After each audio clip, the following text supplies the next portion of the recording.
फिर से एक सीडीएस हमारे नरवणे साहब संभालेंगे और वो फिर से इस पद को अच्छे से संभालेंगे।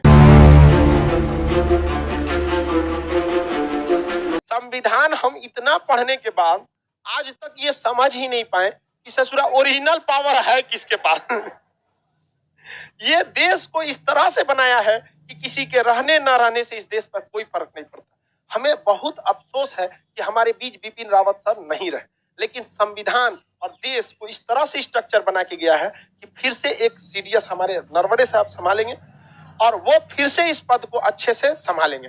अब बिपिन रावत सर थोड़े डायनेमिक थे, मतलब तेज तरह। नरवणे साहब खराब नहीं है, बट नरवणे साहब जो है ना मीडिया से उतना नहीं मुखातिब रहते हैं।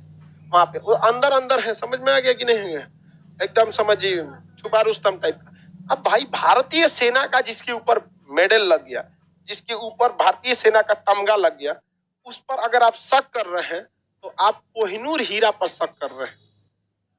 या तो आप पागल हैं या तो आपको हीरा का मतलब नहीं पता, दोनों में से कोई एक हो सकता। लेकिन देखिए देश का संविधान किस तरह से बना के गया। हमारे आपके प्रधानमंत्री राष्ट्रपति सब जरूरी है, लेकिन इस तरह से स्ट्रक्चर बना के गया, कोई नहीं रहेगा तो कोई फर्क नहीं पड़ेगा। समझ में गया? हमारे बिपिन रावत सर नहीं है, इसके बावजूद मजाल क्या कोई देश घुस जाए भारत में? अरे नरवणे सेना बाद में तनी बिहार की ओर से घुसना, महिलाएं ऐसा शराबेंगी कि बंदूक न चलेगा।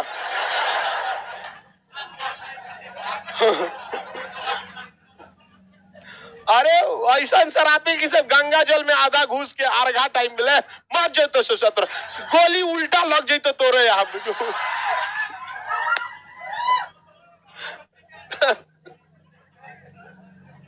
पागल हो जाएगा।